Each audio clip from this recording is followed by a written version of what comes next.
Good evening. Tonight we go after a fantastic story. The story that flying saucers from other worlds are visiting our planet, just as we are exploring outer space with our own rocket satellites. Our guest is former Marine Air Corps Major Donald Keyhole, who has the support of scores of prominent businessmen, military men, and some scientists in his campaign to prove that flying saucers exist.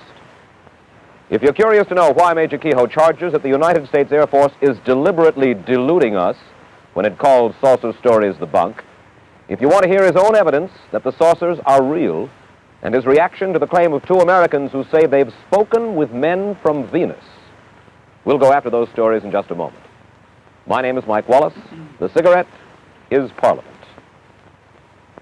The new high-filtration filter, Parliament, presents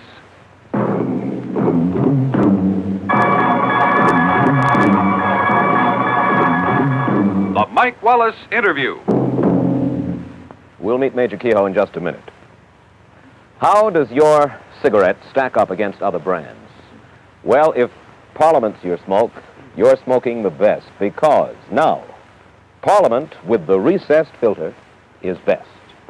That's the new hi-fi for high filtration Parliament.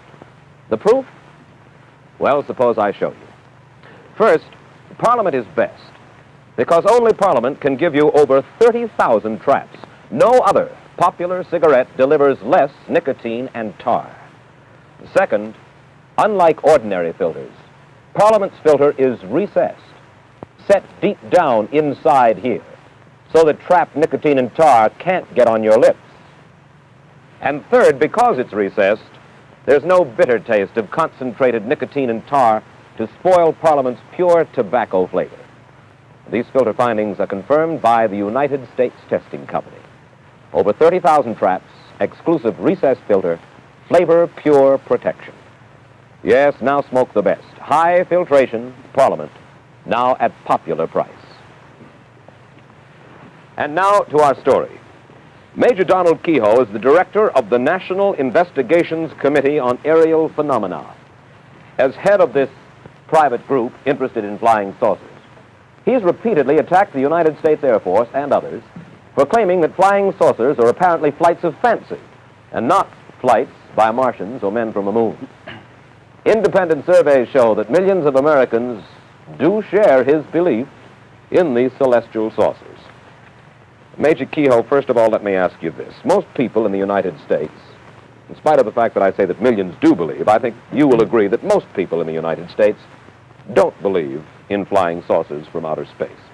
They probably hold the view of columnist Bob Considine, who wrote that flying saucers are products of, for the most part, quote, pranksters, half-wits, cranks, publicity hounds, fanatics in general, and screwballs, end quote. How do you feel about Mr. Considine's charge? Well, I know where he got the story. He got it from Colonel Watson out at the Air Technical Intelligence Center in Dayton. In fact, the colonel went even a little farther, and he said behind every sighting was an idiot, a crackpot, a religious fanatic. That included a lot of high-ranking Air Force pilots, incidentally, and many airline captains, people who were qualified to see these things. But he's just following out an Air Force policy. Well, now, you're not suggesting that Bob Considine is in the pay of the Air Force. He's an independent newsman with a considerable reputation. I mean the colonel. No, I have every respect for Bob Considine. In spite of the fact that he suggests that pranksters, half-wits, and screwballs are responsible for the stories about flying saucers. Well, I wish I could show him any time a list of about 800 witnesses, some of the big names in aviation, including up to the rank of colonel in the Air Force. They're still flying, and they're still carrying passengers. They've never been grounded. They're still guiding airliners in, the radar men are, night after night in bad weather. If they're screwballs and incompetents, why are they still on the job? Major Keyhoe, where do you think flying saucers are coming from?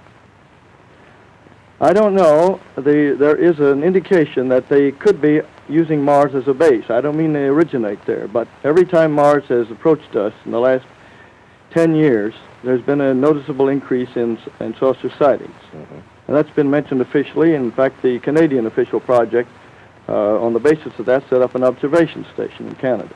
You say the Canadian official project. What do you mean by the official? There was an official project called Project Magnet. And they set up an observatory at Shirley Bay to try to track these things. And what happened to the official project? You say there was a project. Yes, they ran for about a year, and they had one sighting on a gravimeter, which indicated that something, a very large object, had flown over there. But they finally decided they were spending a little too much money on it, I suppose. Well, and certainly they wouldn't have thought that they were spending too much money on it if they believed that that kind of phenomena existed. A lot of people on the project are still working up there on their own time, and certain government officials have still kept the lid on their reports in Canada, just as they do down here. What is your theory? In other words, you suggest that they come from Mars or from other planets, from other solar systems possibly throughout the universe. Is that correct? Yes, and there are a lot of scientists who said the same thing. What is your theory as to the kind of people who fly these, or the kind of beings who fly these saucers? Well, that's speculation. Willie Lay said recently they'd be just like the man next door, the invaders from space, and his reasons may be good. But most of the top scientists have said that the odds are that beings from other worlds would not be like us. Some of them would be. Dr. Harlow Shapley, for instance, said that there probably were at least 100 million inhabited planets in the universe. And Menzel, who doesn't believe in saucers at all, says that he goes that high or even higher. And among those, they must be, by the law of averages, a certain number of planets that would be like the Earth. And if evolution started at the same time, why, you might have the same type of being. What do you think are the intentions of these people, for lack of a better name, of these people who are in these flying saucers? Well, there's been no evidence of any hostility. During the last 10 years, what we call the modern phase, there have been sightings before then. There have been some accidents, Air Force pilots chasing these things. Captain Mantell was killed chasing one in 48, and 2 pilots disappeared chasing one in 53 over Lake Superior. But I think those were just accidents. Just accidents. Why don't they try to communicate with us? What's your theory about that? Well, I'll follow some of the theories the Air Force people have said. They suggested to me back in 52 and 53, at which time we were cooperating. I had a lot of very good friends in the Air Force at that time. The policy was to give out the information. They were about to tell the people everything they had. And the theory was then that perhaps these beings were so much different from us that communication would be a very hard thing. They might not, for instance, have speech sounds like ours. That's one answer. Another thing, they might not be able to exist in our atmosphere. We're going to land on the moon. We'll have to wear spacesuits or else build air-conditioned buildings up there, air-pressured. There could be lots of factors like that. Well, do you think they're down here when we do see them to look at us? I think that it's probably a long-range survey. A long-range survey. That's right. And yet no attempt, as far as we know in any case, of communication with us. There have been claims of communication, but most of those have been by individuals. The Air Force has not admitted that there's ever been one, and I don't know, our committee hasn't found any cases that we would accept as absolutely verified. All right, now, let's go at it from another point of view, if I may, the Air Force point of view. They agree, undoubtedly, objects have been seen in the sky. But the Air Force has said time and time again, and this is a quote from Richard Horner, Assistant Secretary of the Air Force for Research and Development. All but a small percentage of these reports of unidentified flying objects have been definitely attributed to natural phenomena that are neither mysterious nor dire, end quote. Weather balloons, mirages, ordinary sky phenomena like meteors, airplanes themselves. What about that? I'll answer that, but I'd like to make several points doing it. In 1947, the Air Technical Intelligence Center at Dayton, the top Air Force intelligence men and scientists under contract, sent a secret document to the commanding general of the Air Force saying that whatever these things were, they were real. In 1948, ATIC, the same group, sent a top secret estimate to the commanding general, Hoyt Vandenberg, said these were interplanetary spaceships. In 1952, there was an intelligence analysis of the maneuvers of these things, as seen by radar, triangulation, radar photographs, and in 53, the Central Intelligence Agency and the Air Force had a special panel of scientists meet at the Pentagon. to tell him what to do. And after they got through, this group said, "You don't have proof that these things exist, not scientific proof, but you have a very strong circumstantial case. We suggest you quadruple the investigation, set up special observation posts, in the meantime, release everything you've got to the American people." Now, you've got 4 documents there that they've been sitting on all this time. Now, and they have been spending a lot of money investigating flying saucers. If they don't exist, why the money? Why did the intelligence teams rush out every time there's a sighting? Now then, you have mentioned 4 documents that you claim exist. We've heard in the past that you have claimed that these documents existed. We've seen your literature in which you talk about the existence of those documents. So we spoke with the Air Technical Intelligence Center at the Pentagon earlier this week, and this is what we were told officially by them. 3 of the 4 documents Major Keyhoe refers to simply do not exist. The 4th document does exist. You can have a copy of it, Mr. Wallace, and you can see that it doesn't say what Major Keyhoe claims it says. We have a copy of it, and I quote to you from the copy. The Air Force document says just this: "The panel recommends that the national security agencies take immediate steps to strip the UFOs of the special status they have been given and the aura of mystery they have unfortunately acquired. We suggest an integrated program designed to reassure the public of the total lack of evidence of inimical forces behind the phenomena." And again, as I point out, Secretary Horner says it simply ain't so. Now, why? The point really at issue here, it would seem, Major Keyhoe, is this. Why do you believe that the Air Force says that nothing is going on? Why do you believe that it's a fairly serious charge that you make. I know it is. You make the charge that the United States government is withholding from the people of the United States certain very important information. Why? What would their motive be for withholding that kind of information from us? Well, I'll answer that, but I would also like to show you some proof that they are withholding it. The reason that was given to me when they were working with me back in 52 and 53 was, first, that they were afraid of hysteria. Remember the Orson Welles show way years back when he scared people into the hills with the idea of invading Martians? Then they were also afraid that it would upset organized religion. That was a smaller factor, but there was some fear of it. Later, they were afraid that these accidents, when interceptors had chased these things and had been lost or had crashed, might be considered proof of hostility. Now, I would never have put my name on anything if it were a matter of personal opinion.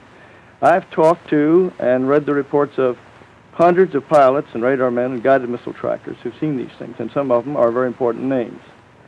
The Air Force says they have this down to 1.9%, but you'll notice the word current in there. They mean we are currently explaining. Now, I have in my possession a copy of Special Report 14, which is their Bible on this. In the back, it has a table showing that 3,201 cases they examined, 19.5% were unsolved, and they admit they still are unsolved. You add up what they've had since then, it makes over 12% of the reports, and those are mostly from the best possible sources. Well, now, wait just a second. I'll use your figures. The Department of Defense released an official bulletin on November 5th, 1957, saying that from June of 55 to June of 57, a 2-year period, just a fraction over 2% of all investigated unidentified flying objects had to be listed as unknown. 2%. So that's your 1.9. What was the period again? 55 to 57.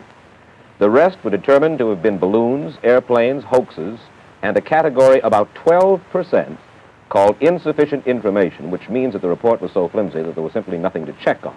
I must confess that they've certainly shown me no classified material, but they have opened their files quite willingly to us in our preparation for this program tonight. And they've given us very convincing evidence, Major Keyhole, that it is largely, I shouldn't say largely, I'll say 99 and 44/100% a hoax. Now, you mentioned... A hoax? Well, when I say calling a hoax... a lot of good pilots hoaxsters, then. No, not hoaxsters. I thank you for correcting me. Not just a hoax, but let's say misinformation or sightings of objects which seem to be one thing but are in fact another. I'm glad that you corrected me about hoax, because it was by no means that much a hoax. But you mentioned a Dr. Donald Menzel, who's a professor of astrophysics at Harvard before. Now, I think you will agree that he's one of the world's most distinguished astrophysicists. Is that not so? I think there are others who are equally capable, but do not agree with him. He is one of the world's most distinguished astrophysicists, though I think we can agree on that. In any case, he stresses, you see, that pilots are not expert observers, that they, as well as others, can see flying saucers when it's only, to quote him, the wrapper off somebody's lunch blowing around in the air, end quote. But again, let's come back to the point, the most important point, Major Keyhoe, and that is why will the Air Force, why will the United States government withhold information from United States citizens? For what reason? Because they're treating them like children, the way they did with the H-bomb at first, and the way they've been doing with other things. Now, I'm not attacking the United States Air Force. I'm attacking a small group in there that has been persistently keeping this from the public, just as they've kept other things. For a long time, you couldn't even mention the idea that we could be hit by missiles from submarines from the Gulf and from both coasts very easily. I knew that years and years ago and tried to get it out, and at the time was discouraged about it. Now, you mentioned this denial of these documents. Now, I'd like to tell you something that happened on the Armstrong Circle Theater. I had requested that those points be in the script, and I was discouraged from it at first by their writer. Then later, some of our Board of Governors insisted that we have those points included. So I said, either I don't go on or we have those in there. So I said, all right. So the script was completely rewritten. Now, those were in the script as it was first rehearsed, but when the second rehearsal came along, and the Air Force saw the mimeograph sheet, the Air Force representative, according to the Armstrong writer, said they would immediately deny it on the air, even though it meant denouncing their own former project chief. Now, the source for this was Captain Edward Ruppelt, who was the head of Project Blue Book for 2 years, and at that time he was considered good enough that he briefed President Truman on these things. Mm-hmm. He was the top man. Rank didn't mean anything. It's your experience that counted. All right. He says these things existed. He put it in the book, which was cleared by Security and Review in the Air Force. On December 5th, 1955, that was cleared. It's in his book. He's never been hauled in and court-martialed. Now, I have here, and if you'll allow your camera to come in on it, this is a sheet from the script of the Armstrong Theater, which was deleted. This was crossed off, and I was told that I couldn't say it on the air. Mm-hmm. Now, that was censorship by intimidation. This can be matched up with the other sheets from the Armstrong Circle script, and any typewriter expert will show you. Well, I'm certain they ordered it taken out. I'm certain that people believe you. The only thing is that the next morning I distinctly remember reading a report by you, Major Keyhole, to the effect that no censorship, no pressure of any kind had been put upon you. I'm sorry, Mr. Wallace. I know that statement almost by heart. Yes. I said that CBS and the Armstrong people were not to blame for cutting me off the air when I tried to mention the fact that a Senate committee was working on the secrecy angle. I never mentioned this that night to anyone because I had promised that I wouldn't say anything about it on the air that day, the Armstrong people. It was taken out, and I will do this. I will ask the United States Air Force to have the Marine Corps put me on active duty for court-martial if that is not the case. Major Keyhoe, I understand you have 3 new reports on file, which, in your opinion, you have them currently on file. And they're new reports. And these, in your opinion, would convince every person in this country that flying saucers are a fact. Is that correct?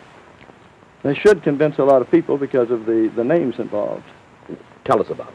I told your interviewer in Washington that I couldn't mention the names because they were too high. One of them is a top scientist in this country whose name would be known to everybody. Well, why wouldn't he want his... Because he's afraid of the official ridicule.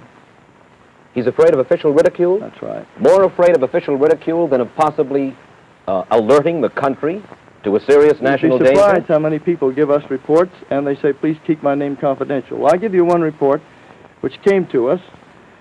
The name has to be left out. In 1951, a UFO circled the fleet in Korean waters.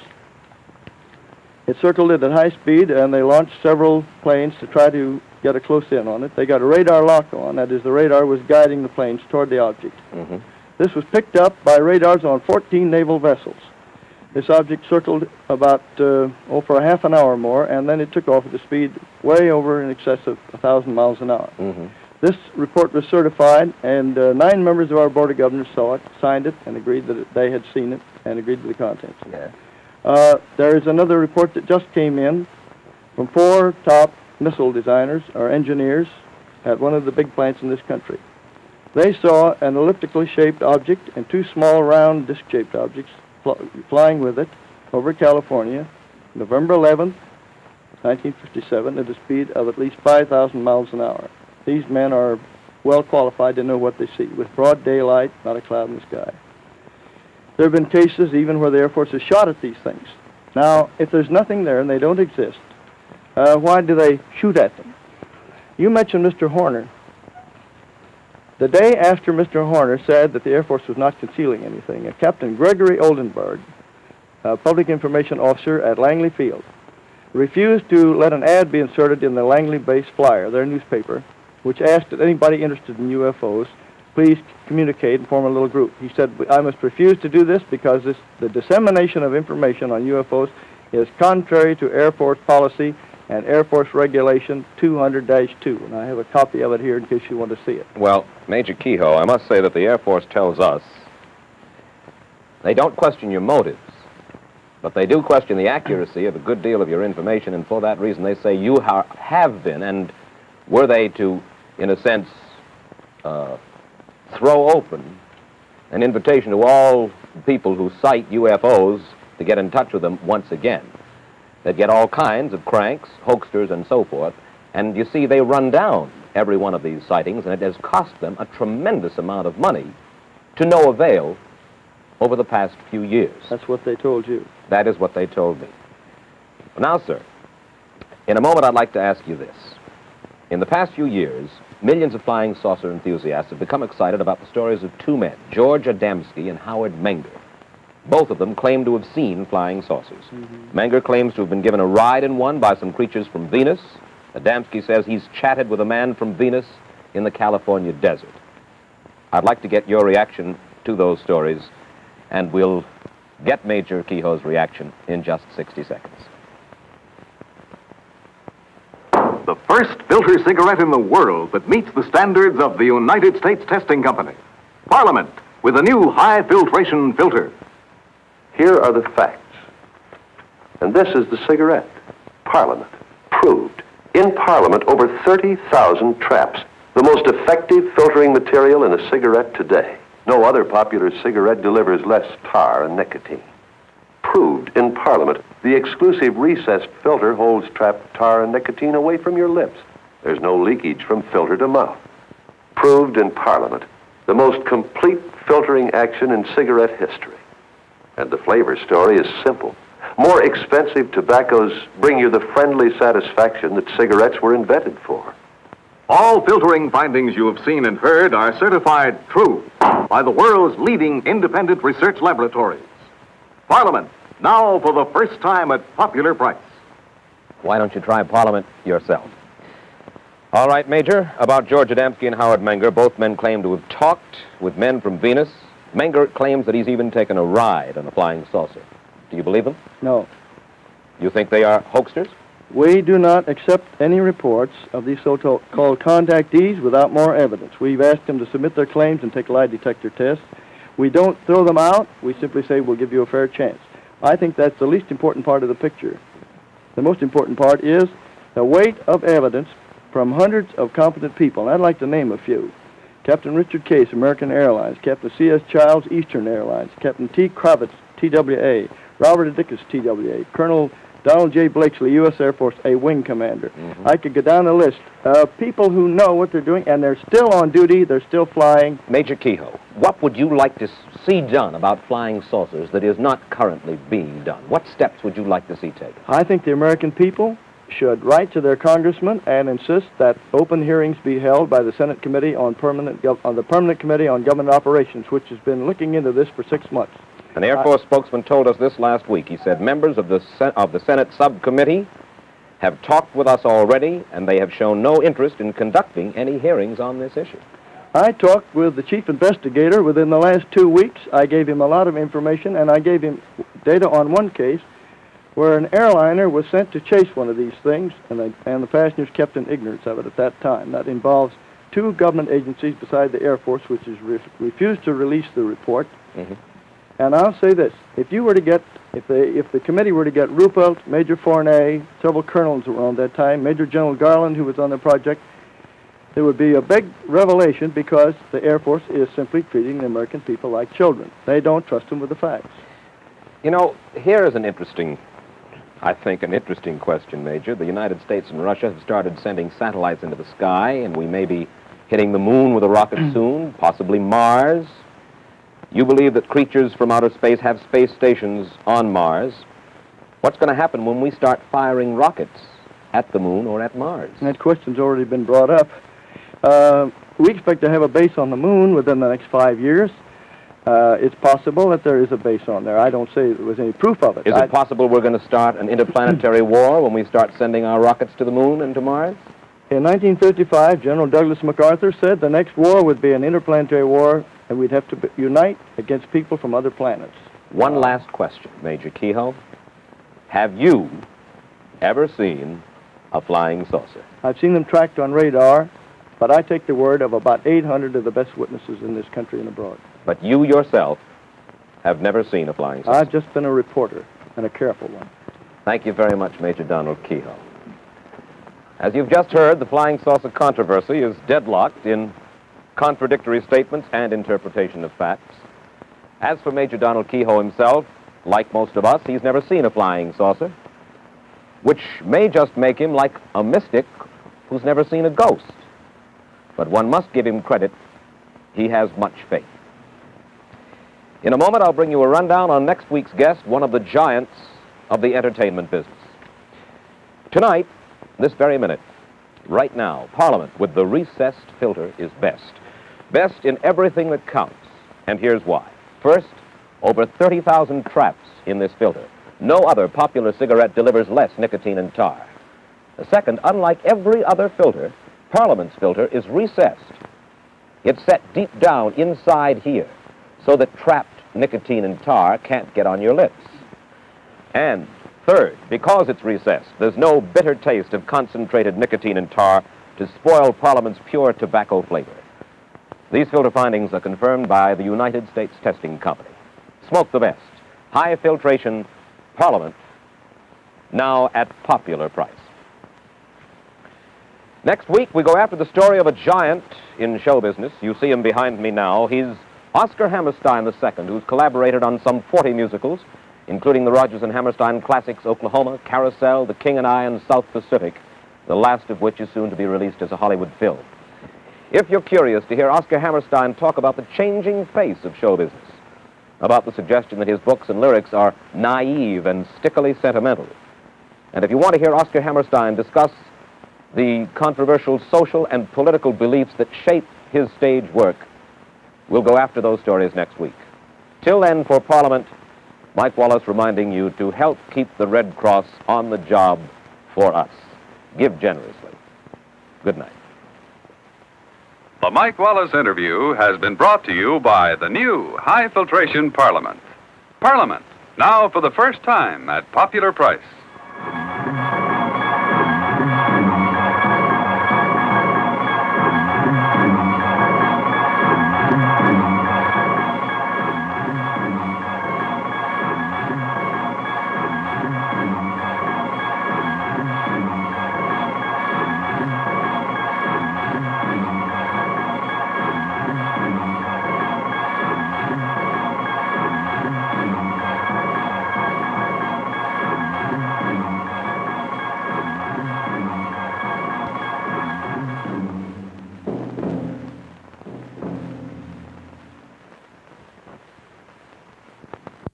Sid Caesar as the German professor discusses child care with Imogene Coca tomorrow night. Don't miss the fun on ABC Television Network.